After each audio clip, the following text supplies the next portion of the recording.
You know, I appreciate everything you do in terms of cinema and all the work that you've done over the years. And one of the beauties of the story that I really love is that Lucky really is trying to belong in this new town that she's going to. And she finds this horse, and it kind of like, it really has a gigantic impact on her life. And I'm just wondering, like, even going back to when you were younger, or even nowadays, is there an animal in your life that had a massive impact on you just individually? Yeah, I mean, I think animals in general have had a huge impact on me. And I think when I'm not running around and I have a moment to sit either with my dog or other animals, they're always kind of teaching me a lesson, you know. A lot of that is about slowing down, no matter how strong and fast they are as animals. Oddly, it's about slowing down and looking at the things that are really important. So I had my first dog that was my own was a dog named Atticus, and he was incredible. And he was a rescue, and I think I learned from him his love and devotion, and also just his ability to. He was just so grateful. Yeah, and I think that was just every day kind of what he showed me was that feeling and just being so happy to be with me, which, you know, is, to be grateful to be with me is a thing. So I appreciated him. I was reading, and I'm not sure if this is true, that the production of this movie actually happened during the pandemic, meaning that I believe you had to voice your work. So did that mean that you could actually voice some of this at home, or did you still have to go to a studio to do it? I did a majority of it at home. I did a majority of it. When I was first pitched the movie, I did go to DreamWorks, and they did sort of piecemeal show me what the movie was going to be and told me the story, and it really moved me. And then everything happened in the world, and we started recording from home. And that was the very final session, which was a year after we began, was in a studio to kind of pick up the last bits of things. Clarify sound and stuff. And I actually made me feel like, oh wow, I really could have done a better job had I been in a studio the whole time. But I did record most of the movie from my home, or from like different rooms in other people's homes. It was when they called, I would just get the package of recording stuff, and then I would just go to a room and record. That's unbelievable to know that, because you can't tell that when you watch the films. It's all so streamlined. You know, Jake, I've interviewed you for a few times over the years, and every time I've talked to you, I've brought this film up, but now I feel like there's no reason not to, because it's the 20th anniversary of Donnie Darko. I mean, it's one of the greatest movies of all time. It's the first movie I personally ever saw you in. I remember seeing you and noticing that guy is an incredible actor. I'm just wondering, 20 years later, what that movie means to you now, after 20 years, what that movie has meant to you and kind of what that role meant to you. To me, that movie is like the example of, you know, the target drawing forth the arrow, you know? I mean, it just called to me.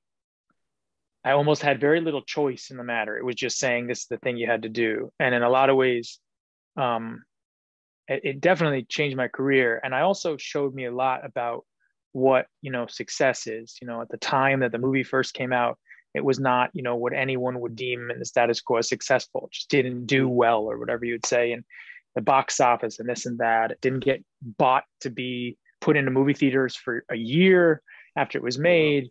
And then slowly over time, it was found. And it just, you know, like a great stock, it just sort of slowly rose. That's a good way. Yeah, I mean, that's how it feels. And so it was just a great lesson to me in following my instinct and not always saying to myself, oh, it always has to immediately be understood.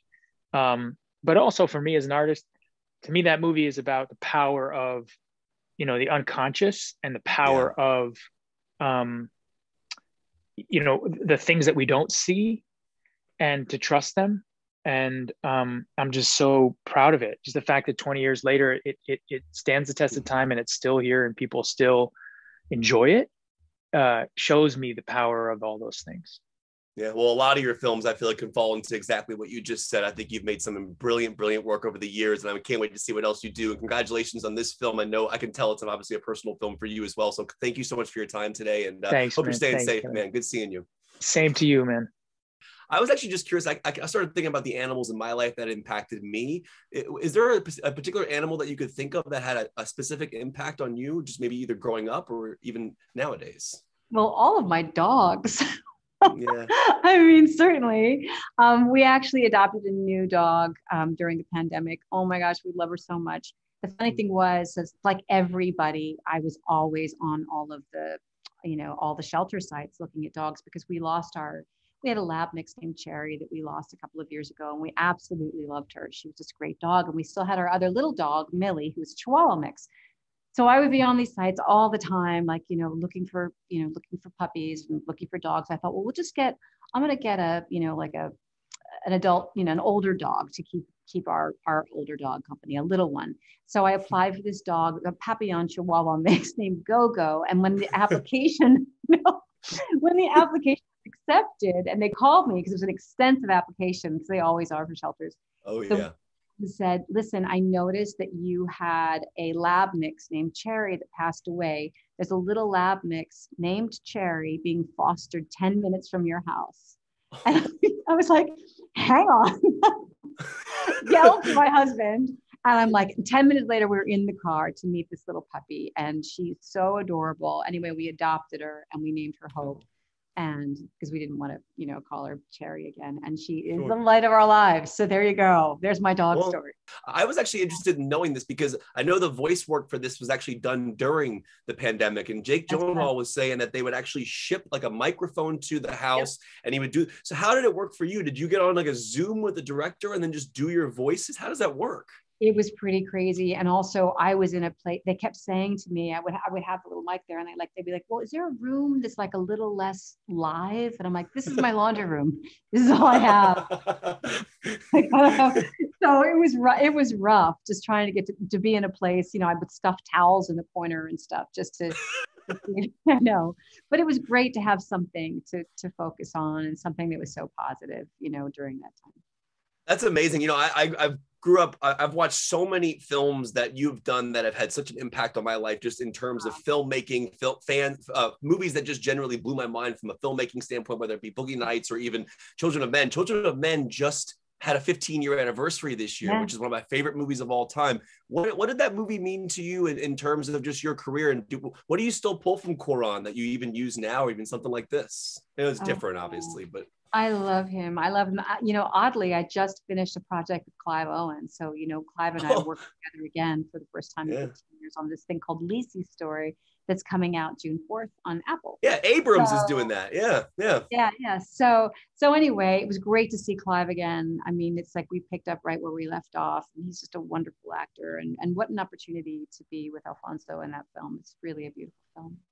Yeah, it's a masterpiece. Well, they're wrapping me up. I just want to say congratulations to you on the film. Thank you so much for making this story. It's a very relatable story. And I feel like anybody who watches this is going to have a story about an animal in their life that did the same for them. So thank you so much, Julianne. I hope you're staying safe. And thank you for your story. I appreciate it. Take care. Thanks. Bye. Nice talking.